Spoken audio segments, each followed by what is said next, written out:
I built Jurassic World as a prison where no dinosaur was too much to handle. In this park are some of the most dangerous creatures to have ever walked the earth. But can I really keep these creatures in literal confinement? Or will life, as always, find a way to surprise us all? Well, it's time to find out, and to do that, we have to go back to where it all began, on day one.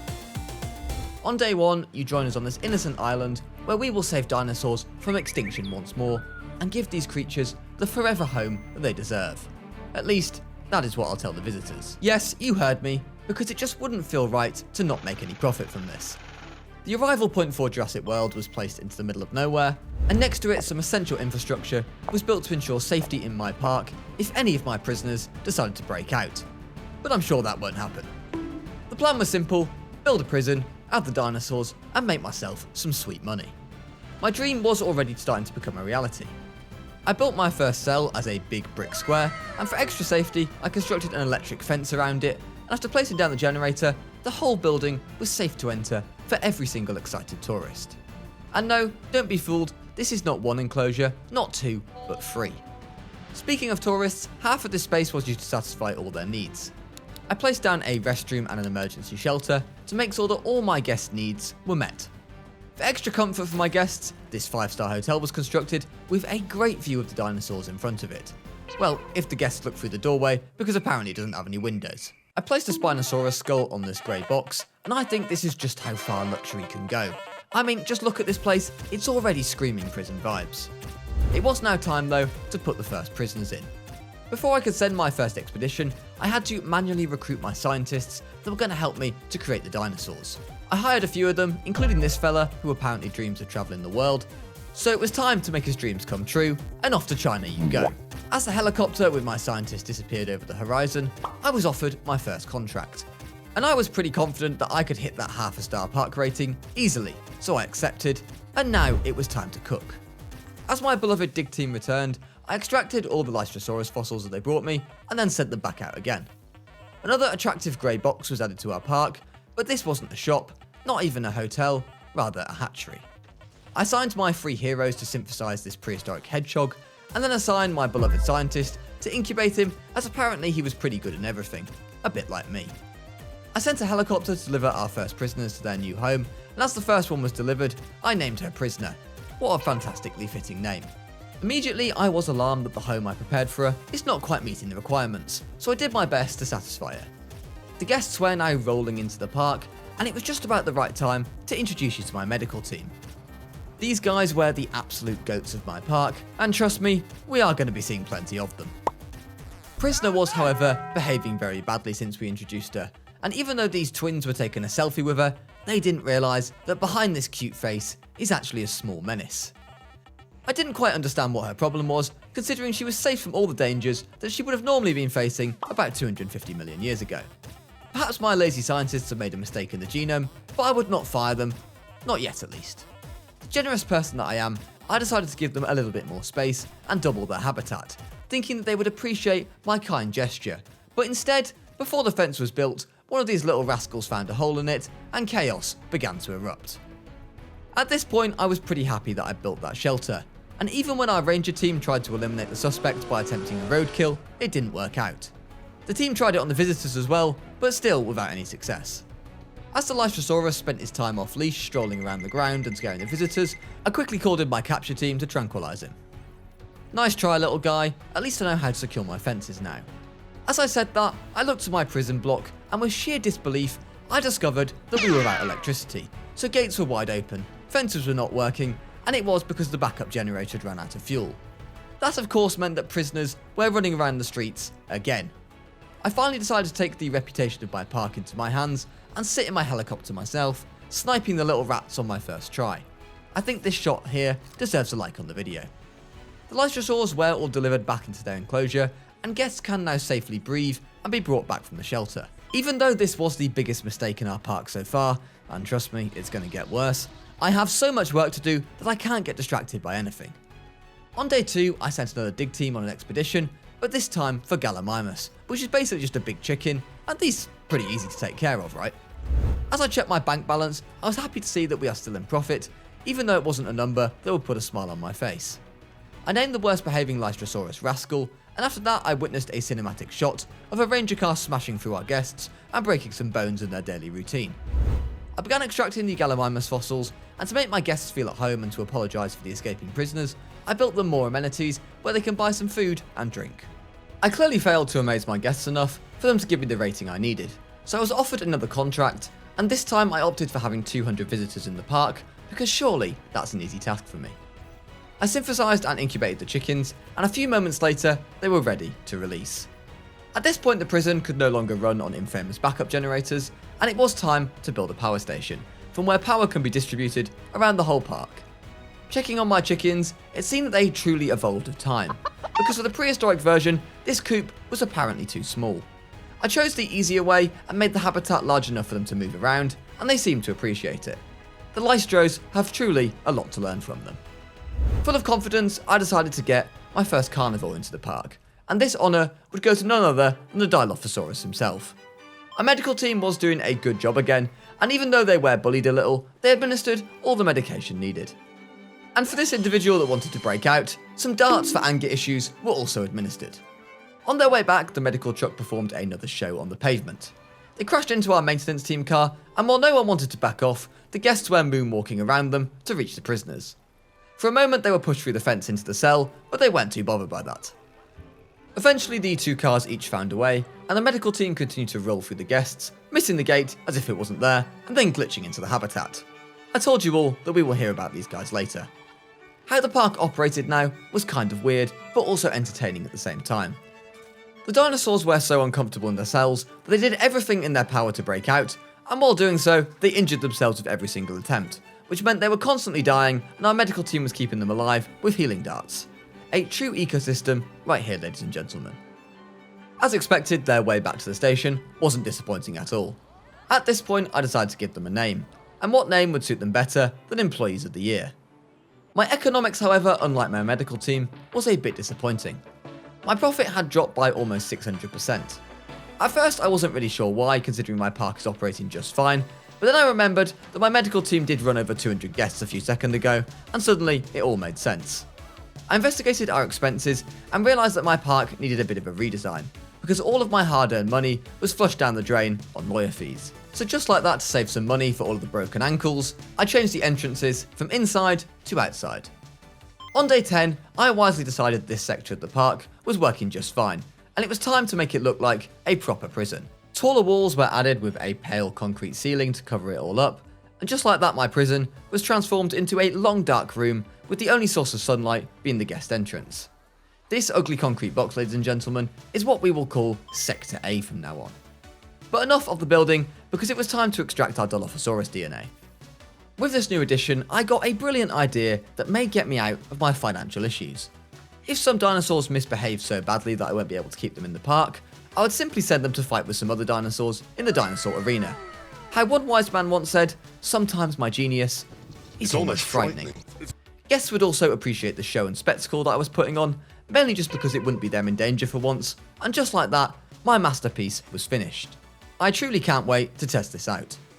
The path was connected all the way to the arena, and suddenly a new minigame was invented by our medical team. This time it wasn't bowling, it was Pendulum from Fall Guys. On the way to keep our chickens alive, they drove through the path at what looked like 100 miles an hour, so you better have good timing to cross this sector. The Dilophosaurs were now incubated and ready to be released, so I decided it was just about time to build them their luxurious prison cell. This one would be at least twice the size of the old one, ready to host a more dangerous and bigger dinosaur. Halfway through the process, I was notified that a celebrity was a victim of the latest outbreak, and their rivals wanted to thank us and also offered us some money. But this wasn't something the public would appreciate, so no thanks, as I am all about the visitors. I was, however, quite in shock, because I don't remember any of my visitors dying, and that's when I realised what had happened. You see, I had temporarily delivered the Dilos into the arena until I built them the enclosure, and of course, like the nasty little convicts they are, they had escaped. This one had managed to find his way to Sector A, and even though I quickly assigned a helicopter to deal with him, I wasn't sure if they would be quick enough. The rest of the Dilos were also running freely, so I tranquilized all of them and delivered them into their new home. I decided to take the safe route with these, so I divided the exhibit in half to give them more space to avoid escaping. As the fence was constructed, the prisoners have now woken up, and all seem to be finally contained, until they weren't. Before the last bit of fence was built, these ugly geckos found it and squeezed through it, which resulted in yet another escape. At this time, they had spent more time on the loose than they actually had spent in the cell. They decided to fight each other though, which did give me an opportunity to name one of them and immediately put them to sleep. My plan was to have a big corridor full of amenities and dinosaur cells all around it. I placed the path, and when I was moving a ranger post, my eyes were already tearing up because I saw a Dilophosaurus running from his cell again. This time breaking through the fence. These guys truly have a strong will to live, it has to be said. Fortunately, however, my capture team's will to not be fired is even bigger, and they jumped into a helicopter to get the job done. For the Dilophosaurs galloping on the pavement, this was not good news, but soon it was over. By this point, I didn't even know where all my guests were, if there were even any of them left. I probably must have forgotten about them and left them age in the bunker, but for once, I did make a good decision at least. Roses are red, violets are blue, adopting Dilophosaurs will mentally break you. I didn't even know what to do now, so I sat inside my maintenance car and floored the gas pedal into one of the escaping dilos, which resulted in breaking the car and agitating the prisoner, if I can even call him that at this point. I delivered them again into the habitat and adapted it to their needs, plus to keep them busy I transported the most problematic herbivore to them and thought that would make them happy for a little while at least. Before I had a chance to take a look, the dilos were already munching on the galley, but I still added some feeders to make them even happier. This one, however, seemed it would never be happy, so I named it Unhappy. In a rare moment of peace when the Dilophosaurs weren't thinking about escaping for once, I finally had time to welcome some new prisoners. I divided the second part of the building into 3 enclosures and coated the whole thing into brick walls, and these were much higher. I finally realised that I'm imprisoning not only dinosaurs, but also visitors, and closed all the emergency shelters from which people were rushing out of like a swarm of bees. All of them were no doubt excited to see where our Dilophosaurs were. Amenities were placed into Sector B, and I also progressed on our new adoption, whose incubation I happily gave into the hands of our scientists. Crowds were now rolling into the new part of the park, and in a perfect balance, employees of the year were rolling into them also. It was a rainstorm and their tyres were slipping on the road, so they drifted over every single visitor and made sure not to miss any. My finances were also looking a bit more promising now, and it looked like the good times were awaiting for my prison. As a professional engineer, I decided to redesign the new exhibits, and instead of 3 small habitats, I made 2 slightly larger ones. After all, I wanted to keep an Edmontosaurus here. Speaking of Edmontosaurus, I began to incubate 2 females. A viewing gallery was built while I waited for them to be incubated, and soon I released them into this exhibit that wasn't large enough for a rabbit, by the way. I tried my best with adding every shade and taste of greenery they wanted, but very soon I changed my mind with these giants and decided that risking another breakout may financially ruin me. So I tranquilized them both and transported them into my infamous arena. This time, it will be different, I promise. And what better animal to fight them than the Dilophosaurs? To be fair to the Dilophosaurs, they had now behaved well for about 20 seconds, so I decided they deserved some fun. After releasing them, they started to fight with each other, which kind of surprised me, but as long as they don't fight against me and my fences, I don't really care. Visitors were excited to see the fight, and that surely must have boosted my park rating. Remember what I said like 5 seconds ago? Yeah, forget about that, because it's always me who suffers in these dinosaur fights. The fence was being damaged, as the dilos had spotted a nice tasty human snack on the other side of the fence. On the other side of the arena, the fence was already broken, and you can take a wild guess by who. Unhappy had broken out, and miraculously decided not to run into the streets this time, but actually turn back around. My idea did work in the end, and the geckos were latching onto this giant herbivore, and I took this beautiful chance to call a maintenance team to repair the fences in time. The fight broke out, and the biggest spectacle so far unleashed in the arena. The dilos were being thrown meters away and getting back up, slowly but surely taking the Edmontosaurus down. At one point I was almost worried for them, but as if they heard me, they suddenly stopped attacking the target, and before the maintenance team arrived to fix the fences, they escaped again. I quickly assigned a helicopter, but this time the visitors weren't in shelters, and they were now just running targets. Alpha was the first one that attacked, and at least I took my chance to get some cinematic shots of the biggest lawsuit up to this point. Unhappy wasn't to be left behind though, and also got one in for himself. I eventually transported the dilos back into the habitat, and as I was about to check on the Edmontosaur, I found out that there was already only one. I checked in on the Edmontosaur that had survived, and apologised to him for what happened, and then apologised again for what was about to happen. Because he was moving into a new apartment for what was the 3rd time in the span of 3 minutes. The Dilophosaurus wasted no time and took this one down immediately. The herbivore did do her best to throw the little pests off her body, kicking and shaking with every limb. Visitors, including this strange looking dude, liked the show, and when I turned around, the Edmontosaur was already out. Now that is how you professionally waste $86,000 in record time, ladies and gentlemen. The geckos though were happy for once, and that's what matters the most in my park anyway. They weren't the biggest money makers though, and for that reason, we needed to up the scale of my prisoners. And by that, I mean a lot. So the expedition team was sent out to America to look for some Allosaurus fossils. Before they bring it back, I had researched a wider path for my visitors, and also for my medical team as well, so they have a bigger chance to introduce everyone to their bumper. It was time to also hire some new scientists, and Victor and Arthur seemed like great additions to the team. Despite a few Dilophosaur incidents, my profits nearly tripled since last time I had checked, but that's probably because the guests weren't trapped in the shelters anymore and didn't have a chance to spend any money before. Anyway, my investors were very pleased with these increased numbers, and a smile appeared on my face as I saw 6 digits. And from good news to even better news, our Allosaurs were about to be synthesized and soon prepared to be released into the park. And this time, I was really confident that not a single one of them will escape, I promise. Extra money was offered to me by an agency, and all I had to do was fly with my helicopter and take a picture, for 30 grand. Don't mind if I do, absolute easiest money in my life, ladies and gentlemen. In the end, the geckos bathing in mud was apparently worth $50,000. People will truly pay for anything at this point, but as long as the money goes into my pocket, I don't complain too much. Quickly before I released the Allosaurs, I filled the last space in Sector B with these prehistoric earthworms called compies.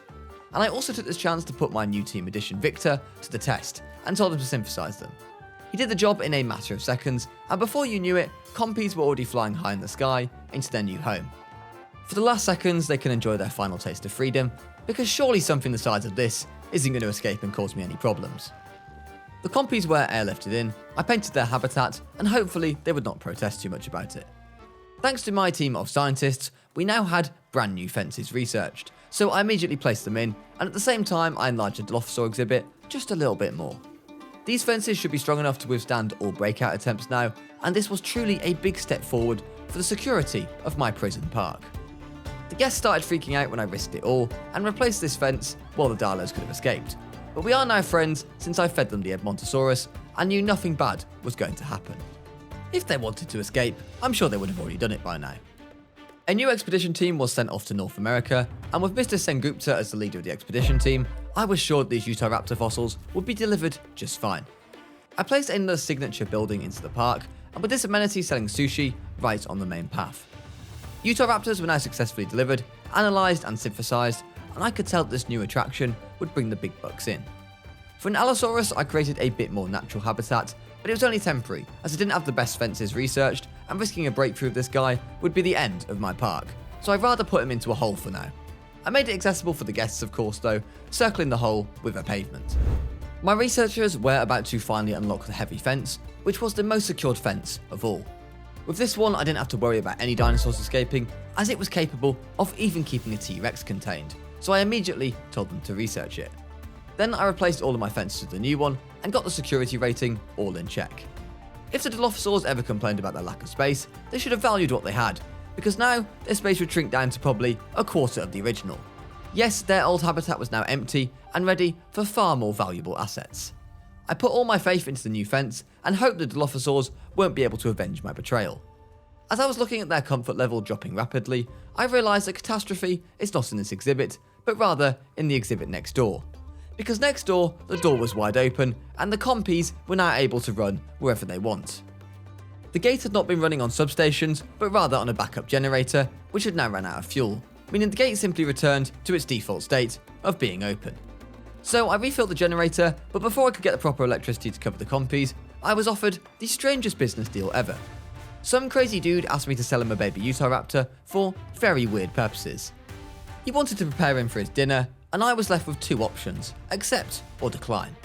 He was offering $1 million for this egg, but this dinosaur in a prison would make me much more money, so I declined, which also boosted my publicity rating by 100%. Finally, I delivered my Utahraptors into the exhibit, and while they flew inside, I upgraded my walls to the strongest ones possible. Utahraptors were possibly the biggest raptor species to ever live, and they were fluffy and cute, unlike Dilophosaurs. so I believed they would make this whole project extremely financially stable. I watched them play in the mud and made sure to adapt the foliage to their liking. Another email then appeared on my screen, and I didn't really pay attention to it anymore and focused on bringing the Allosaurus into the park. Not long after that though, another email popped back up on my screen, and this time only one word stood out for me: outbreak. I rushed onto the streets of my park to witness Alpha the Dilophosaurus in action. I don't quite understand how he managed to free himself from his cell, as his mates were also trying but couldn't scale the fences. Before he was knocked out though, he sadly managed to take some more people with him. Alpha won't be returning to the habitat though, rather will be sent straight to the arena, and his companion, as you may have guessed it now, were the Allos. Something I wasn't expecting while releasing the Utahraptors into the park was that 2 minutes later I will deal with Bankruptcy. We were now in negative numbers, and that's probably because I ignored the Dilophosaur running around on the pavement for a good 5 minutes. As if that wasn't enough, my Utahraptors apparently ordered a meal of extra beef, because they were beefing with my Ranger car. I didn't quite know why, but once the situation calmed down a bit, the Rangers ran over the next Utahraptor, so now I get their frustration. Some good news now though, as the Allosaurs were transported into the new hole, and one of them, as promised, was delivered into the arena. I was pretty sure this was going to be the end for Alpha the Dilophosaur, but something was telling me this guy will always find a way to survive. After all, his reputation in the park was infamous, and he was scaring every visitor to pass through the arrival point. Maybe instead of sushi and balloons, I could sell Dilophosaurus spray. Not sure something like that exists, but still, it may help me stay in profit for 2 minutes at least, which right now I needed. As the Allosaur was lowered into the sand, she immediately ran after the Dilo, but unfortunately Alpha wasn't very excited for this fight, and considering he was smaller and had more stamina, he just ran away. The Allosaur though continued to track him, and eventually the fight would be inevitable. Back with our other Allosaurs, I made the exhibit suitable for their needs, and noticed that the hole met the exact minimal space requirements. But of course, this wasn't by accident, as this was my plan the whole time. Alpha was still running, and suddenly I felt rather sad for him. I decided to give him a second chance, thinking that maybe he would now be a reformed prisoner. Both carnivores were also starving, so I tranquilized them and delivered them into their original habitats. Alpha, however, wasn't delivered to his pack, rather the Allosaurus hole. As is usual in this prison, no prisoner was very happy to be here, and these Utahraptors were a prime example of that. They were jumping and scratching on the wall, but unable to escape because the wall was simply too tall for them. Speaking of being unhappy, my very first prisoners, the Lystrosaurs, were losing health. I didn't need to inspect why though, because I saw the medical team were rushing to them, so I knew they would be in good hands. On day 50, I decided to make this place look like a proper prison. So I got my hands on redesigning the staff facilities, covered them in the most secure fence I could find, and finally made my field of grey boxes feel like it deserved some respect. As the night rolled in, I also constructed these security watchtowers, connected them with concrete walls, and made it go around the entire park. Now the prison actually looked like a prison, and also my guests can feel a little bit safer in it, which is always good news. What isn't good news on the other hand, is that my backup generator ran out of fuel again and needed to be refilled. What is even worse news is that one of my 3 Allosaurs was found dead. Alpha meanwhile was still running around and enjoying the biggest home that he'd ever had. As usual, when one thing goes wrong, an entire chain reaction of bad events follow in this park, and when I received an email, I knew that it was not going to be a good one. Unhappy was in his unhappy mood again, and I imagine all the guests that it consumed were also quite unhappy. The helicopter was already on its way to tranquilise him, and when they did, I put him back into his habitat. I'm still amazed by how they actually get out this thing so easily, but the chain reaction didn't end there unfortunately. Prisoner, my very first prisoner, also with his mate, died from thirst. I probably got rid of their little lake accidentally while building the Allosaurus hole, and now I understand why the medical team wasn't able to save them. This was my fault, and I do take responsibility for this one. I think we should all pay our respects to Prisoner in the comments below. My mates of this team now had too much work on them, so I built a new facility to help balance their workflow. I checked on my most problematic assets and watched them fight over some small disagreement, or perhaps training to take down my guests more efficiently, who knows. In the Allosaurus hole, these giants were actually surprisingly calm and happy. Speaking of happiness, I thought I witnessed Alpha dead on the grass, but then found out that he was just sleeping. He was knocked out right next to the car door, so it's pretty easy to imagine what had happened here. When I said the Allosaurs were calm and happy, they instantly decided to prove me wrong. I saw one of them ram into the wall, and a second later, he was chasing Alpha the Dilophosaur, who had woken up in the meantime. It was about now that I also realised that we had no guests visiting this part of the park though, and considering this was my most expensive attraction, I decided to get a viewing gallery in here to possibly bring some guests in. From one problem though, and on to my next, as my compies hadn't been checked in a long time, and I thought it might be because of my gate placement, so I removed it. But just as I was about to place a new one, I saw, you've guessed it, a Dilophosaur on the loose. At this point I knew there had to be a hole in the fence or something, so I replaced the old fences for the concrete ones, as Utahraptors seemed to be contained in these, and they were much bigger predators. This rule apparently doesn't apply to Unhappy though. Somehow this little menace was once more roaming the streets, and my profits were now $2,000 per minute, which compared to my previous peaks was a very poor salary. I thought maybe they were desperate to break out because of Alpha not being with them, so I tranked him out and delivered him back to his friends, and hopefully that will be the last of the Dilophosaur breakouts. I calmed myself down with solving some much easier problems, such as widening this path so that guests can have a bit more space, and while I was in the building mood already, I built a marketplace. But not just any marketplace, a dinosaur marketplace. Here I can buy dinosaurs from untrusted sellers and deliver them to my prison without needing to search for fossils by sending out my expedition team. To make some space for my next prisoners, I flattened out the terrain behind Sector B, and here there will be a very new kind of prison. An Avery prison. That's right, if you thought that prisoners with wings may escape from being in my dream park, you were very wrong indeed. I bought 2 Avery domes, and after that I secured the new part of the park with some walls. In the meantime, I also repopulated our first exhibit, and this time I would make sure to provide some water for our poor Lystrosaurs. Overall, even after having some issues lately, our finances proved otherwise. This was good news for me because I was just about to populate both Aviaries. The Lystrosaurs were meant to be delivered, but in an act of sabotage from an unnamed park worker, they were accidentally released from the gate, and instead of calling a helicopter, a bunch of little hedgehogs were sprinting across my staff facilities. I needed to work fast before they had time to get themselves lost in some tiny hole, so I sat in the helicopter myself and tracked them out. Well, that was the plan at least. What followed was what I would call my ego being absolutely shattered, because shooting them took absolutely ages. Eventually I did manage to tranquilise both of them, and I received a message saying that a worker was hurt while releasing the asset from a hatchery. So not only did I manage to mess up the Lystro release, but my workers did as well. Also, as if the situation wasn't awkward enough, I had been shooting the Lystros with stimulant shots and not tranquilising. So no, they actually hadn't been tranquilised. This is work for my team from now on, not me, as I have to go back to running the park. And look who is munching on my guests. The good thing that it wasn't actually a Dilophosaur. The bad thing though was that it was a Utahraptor. The Utahraptors had somehow managed to climb over the fence eventually, and a 2 times bigger carnivore was now decimating my visitors. The only thing worse than 1 Utahraptor was 2 Utahraptors, and in positive news, we now had 2 of them on the loose. So of course I did the usual drill of knocking them out and transporting them back to their enclosure. As I watched our feathered beasts fight and roar inside their enclosure, I had to admit they were some pretty beautiful dinosaurs. On day 60, I made what you may call my biggest decision as manager of the park. I decided to get rid of the Dilophosaurs. You heard me, but it wasn't as if I liked the feathered species more, it was because I was about to get some new ones. The difference between these and the new ones was a humility mutation that I'll put into their genome. What it does is make them less needy and more comfortable in a smaller space. Don't know why I didn't research this earlier, but how do people say it? Better late than never. As well as this, an engineering revolution was happening in the prison. I finally had some time to research and place my first monorail track, and even though the park wasn't the biggest yet, it would surely make an impact on our transport rating. I built the tracks over every prison cell and ended it at the Aviaries. I was about to go back to our Avery project until I found out that the Utahraptors had taken the role of my old Dilophosaur pack of professionally escaping. Of course by now, I was pretty good at capturing escaped dinos and delivering them back into the enclosure.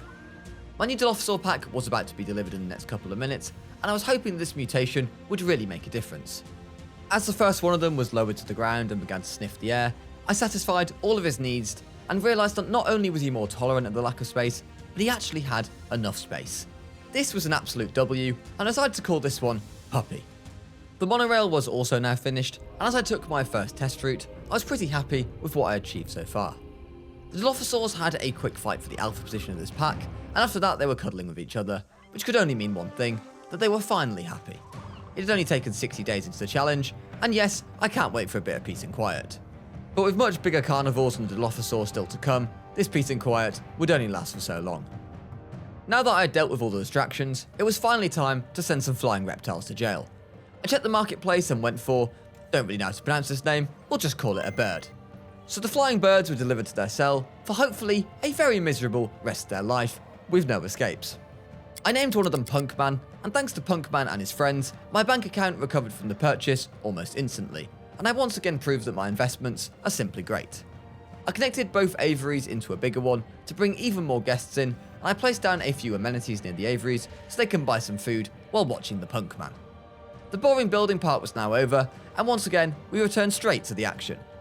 This scene looked like it was straight out of Jurassic Park: The Lost World, and this poor woman was abandoned by the rest of the park guests who just left her to deal with the compies all on her own. I took care of this situation as always and assigned my helicopter team to deliver them back into the enclosure. They got out because the generator was once again out of fuel, and I had no plans to build a substation, for now at least.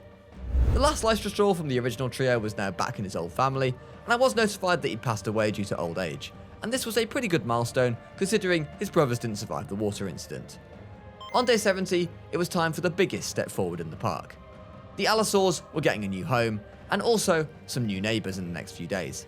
I tranquilised them both and started working on a new sector of the park, the last sector, which would be Sector C. I had to work quickly though, because they could wake up any minute, and it wouldn't be very beneficial to my plans if they started walking side by side with the visitors. I marked the area with the best fence I possibly could, and divided it into sections. Each section will be one prison cell, and you can already see where this is going. Sector C will be the place for the biggest and most dangerous of species that ever walked on our planet. I put down some viewing galleries so my guests can get the best possible view, and also finished the fence before my Allosaurus woke up. Creatures with humility traits, however, were now the only option for me, so I decided to transport one Allosaurus into the arena and rewild the second one.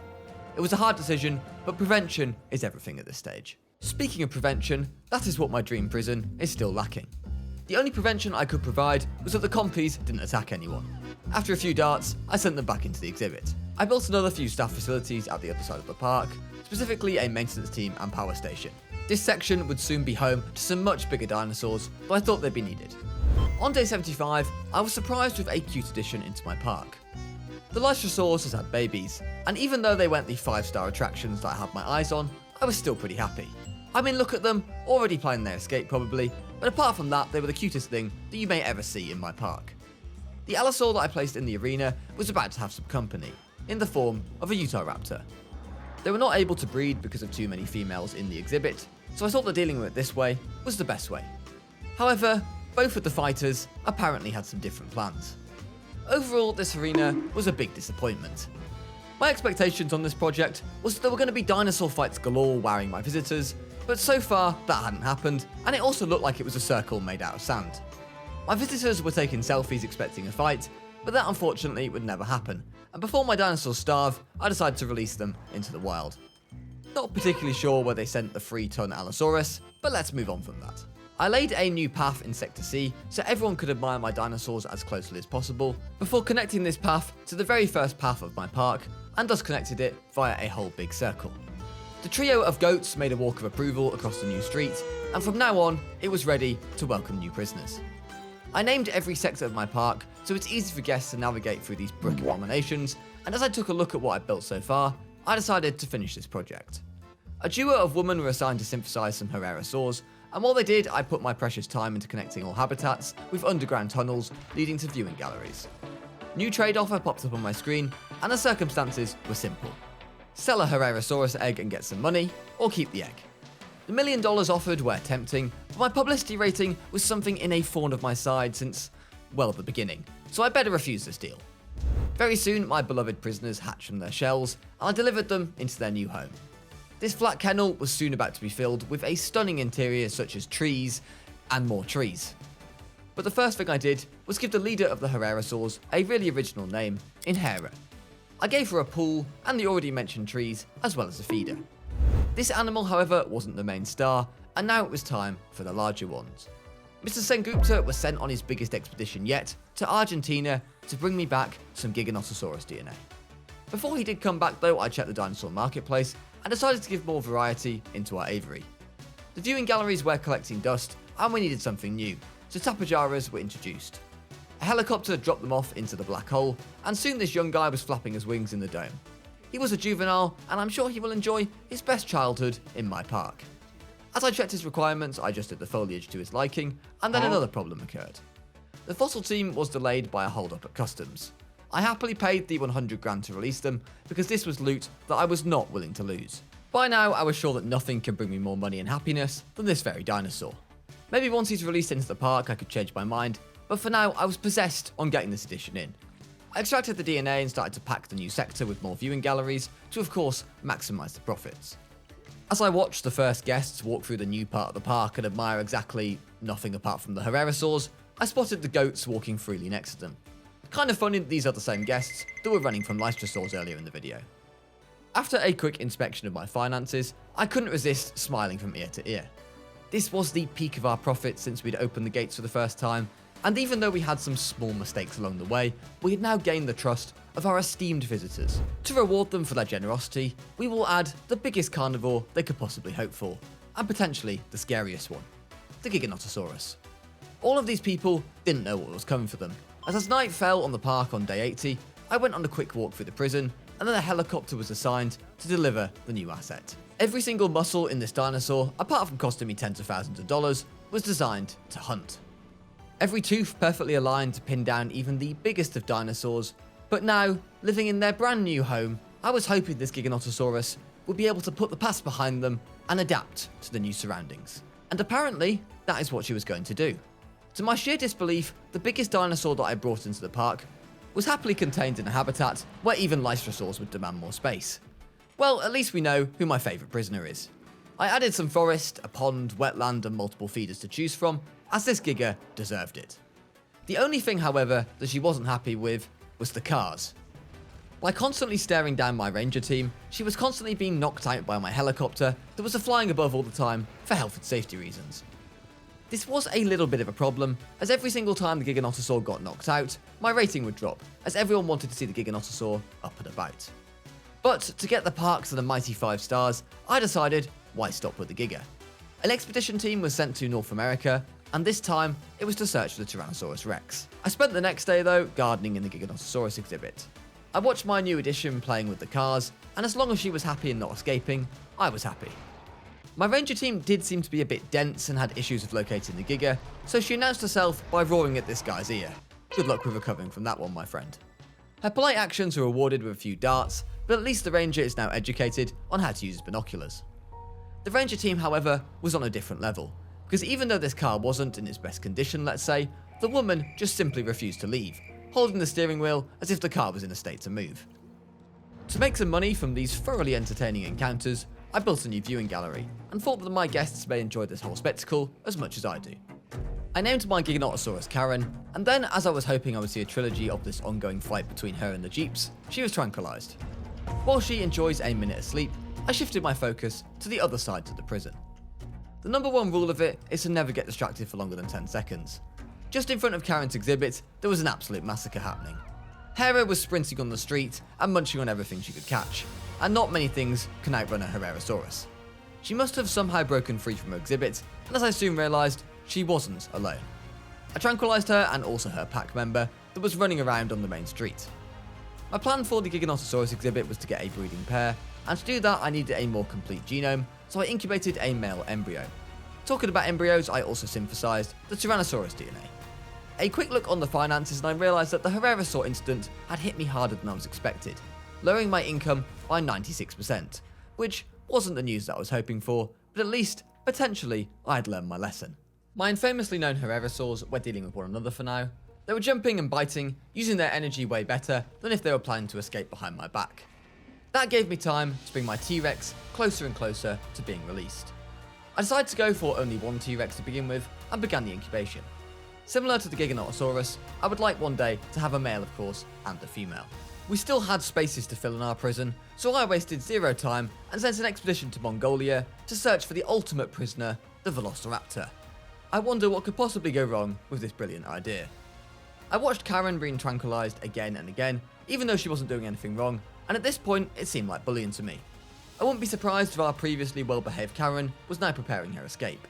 I attracted the Velociraptor fossils, and considering the rumours circling around this species, there was something telling me that this wasn't the greatest of ideas. On day 85, I finally released my first Tyrannosaur into the park.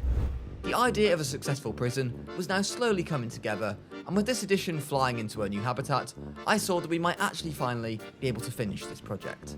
At the same time, I had the complete genome now for my male Giganotosaur, and synthesized him as well. The T-Rex was lowered into her cell, and I gave her the name Matilda. If you know why, I'm sure you'll let me know in the comments below. This girl, however, was a little bit slower than any of the prisoners we had yet, because her statistics weren't updating, and even though she had enough space to move around, every important stat was apparently on 0. That wouldn't be a problem if her comfort wasn't dropping rapidly at the same time. I gave her a feeder, but it was already too late, and she started to break out of her habitat after just being released into it. That gave me goosebumps, because even though we had some breakouts before, it was never a big dinosaur, and nothing close to a tyrannosaur. She rammed into the fence again and again, and even though it was the highest security fence, it was already damaged, and it looked like it was on the verge of breaking. Finally, Matilda's statistics updated, and it turned out the territory was too small for her, and by then, it was too late. The fence broke, and I had made possibly my biggest mistake yet. Matilda ran through the new gate she created, not wasting a second, and jumping on my visitors. One wasn't enough, and she continued on an absolute rampage. I assigned a helicopter to tranquilize her, but before it could get the job done, another guest was swallowed.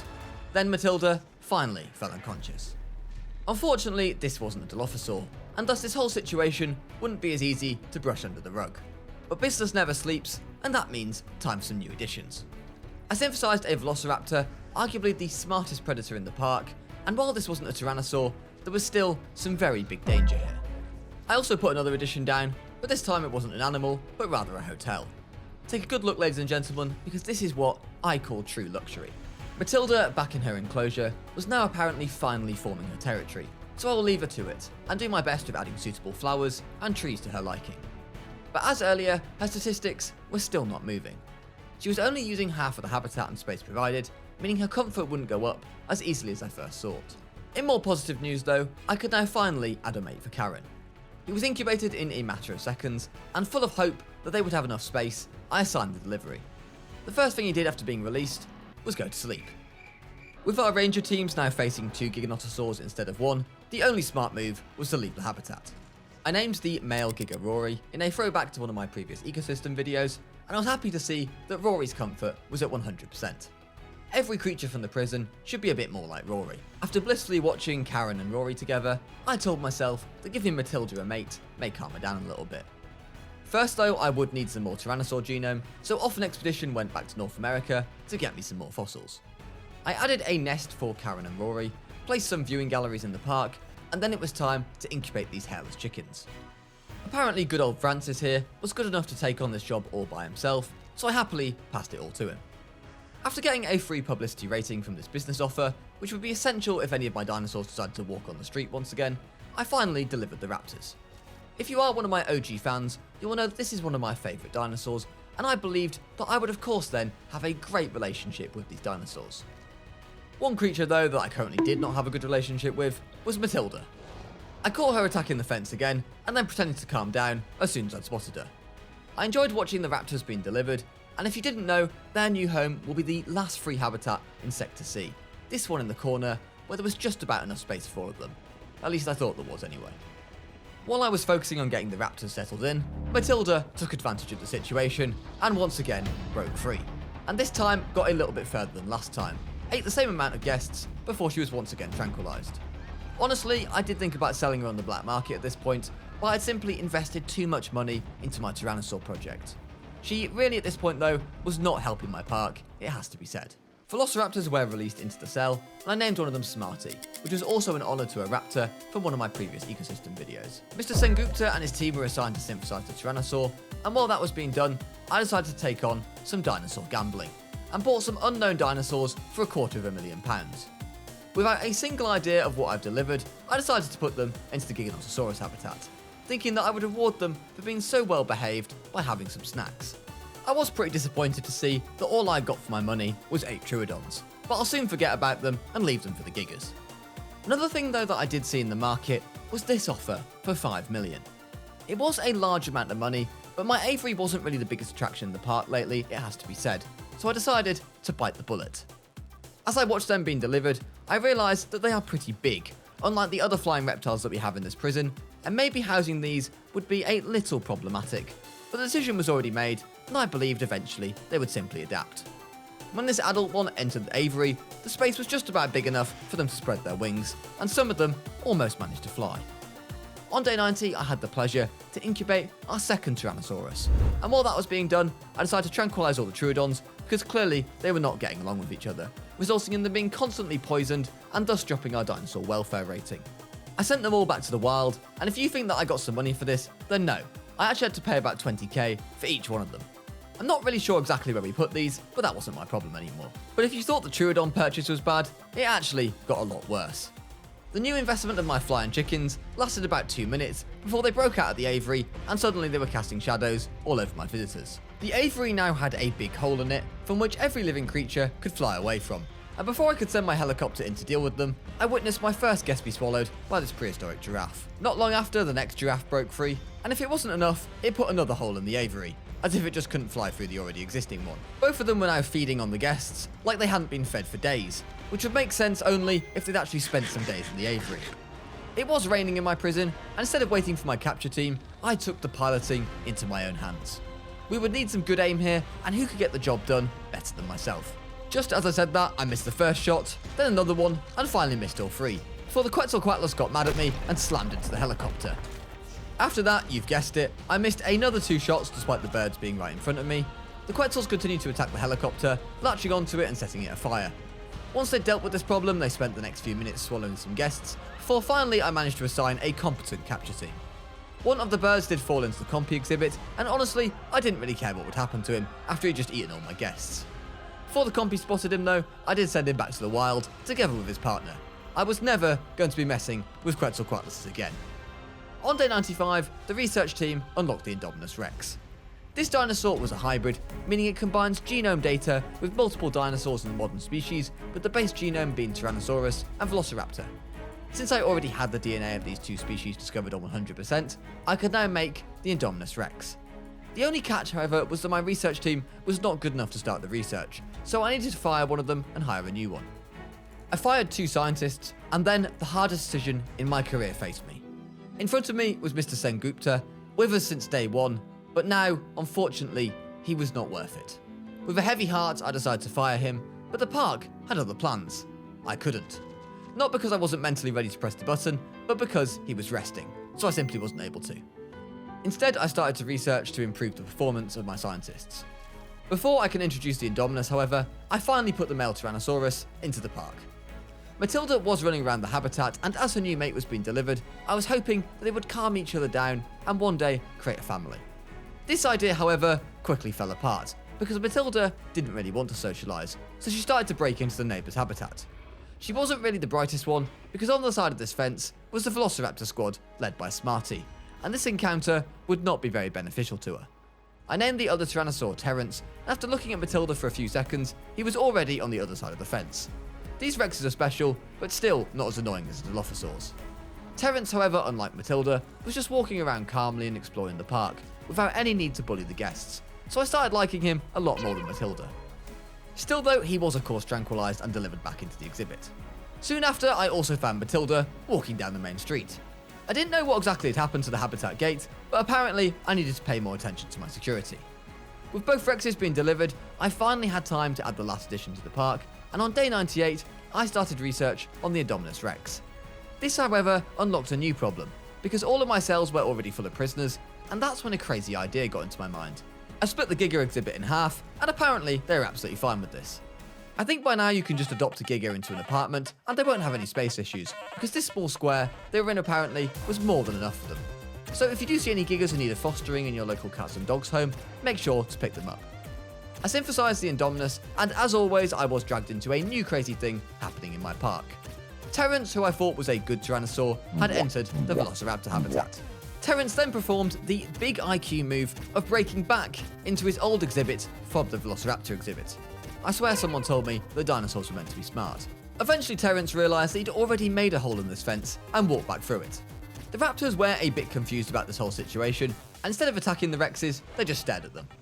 Then they walked into the Rex habitat and attacked a ranger car out of sheer confusion, before Matilda broke the fence that Terence already damaged, just to get back into her own habitat. This, however, wasn't enough for our Rexes, and now she started to break into the Herrerasaurus habitat as well. Once Matilda was in, I watched with curiosity as what would happen. But then I was surprised by flames climbing up the viewing gallery. I didn't quite know what to do with this, so I just left it to the maintenance team. After nothing happened for quite a while, I decided to tranquilise everyone because my workers were repairing the fences in the meantime, and the dinosaurs were trapped in other exhibits that they were originally introduced to. After a while, I did sort everyone back into their cell, and the prisoners were back on their best behaviour. On day 99, it was finally time to introduce my biggest and fiercest addition yet. The true menace of this prison was about to be released, and it was none other than the Indominus Rex. This baby Quetzalcoatlus was trying to ruin my mood that day, but he wasn't very successful, because I was waiting for this moment for a long time. I quickly sent him back to the Avery, and the Quetzes that had reached adulthood were also rewilded. This action cost me $1 million for each of them, but it didn't matter to me now, as the Indominus Rex had been released into my prison. By this time, the biggest storm yet hit my park, which probably wasn't the most ideal timing. The wind was sharp and cold, carrying stripes of rain from the dark sky across the whole park. I enjoyed every second of the delivery as she was lowered into the habitat. I realised that she has a nice colour pattern that makes her glow in the dark. She took her first steps into the new habitat and let out her first roar shortly after. I heard some screaming outside but wasn't really bothered by it and assumed that people had just forgotten their umbrellas. I was just thinking about what name I would give her when she sprinted through an open gate. That did make me a little bit nervous. What happened next, however, left me speechless. As I zoomed out on my park, I was informed that the electricity on the whole prison had gone out because of the storm. That doesn't mean just no lights in the gift shops or the toilets. That means that every single gate in the park was without electricity, and every dinosaur had free access to every single part of the park. Substations were without power, and pylons had been completely torn down. Absolute chaos was now breaking out. Velociraptors, agitated by the storm, were pouncing on Matilda, latching onto her and not letting her stand up, and eventually the tiny raptors won the fight. RIP to Matilda, you were a true menace, but it's still sad to see you go down. Some smart guy decided to hide in the Indominus exhibit, which, well, as you can imagine, didn't go too good for him. And in Sector B, the compies were running around on the street. At this point, the park was beyond saving, and I was already packing my bags and preparing to evacuate to Isla Sorna. But still, I couldn't help but on day 100 watch around the park a little bit, as every imprisoned dinosaur was fighting against me now. The sand area was filled with people, Hera the Herrerasaur was on the rampage, and soon, the biggest fight that ever happened in this park was on. The Indominus Rex met the Giganotosaurus. This Giga was already freshly wounded by the raptors, but still decided to stand up to face the Indominus.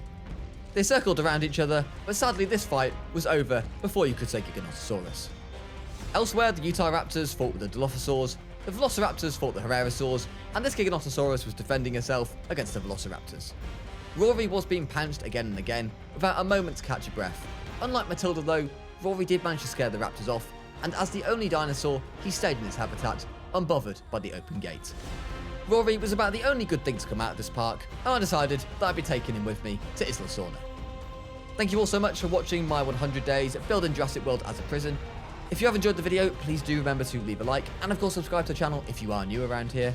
Become a member to get exclusive access to early access videos, and even some exclusive videos coming out for you guys soon, showing you guys how I do build some of these ecosystems.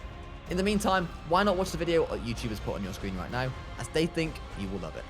Thanks for all the support guys, and I'll catch you guys in the next one.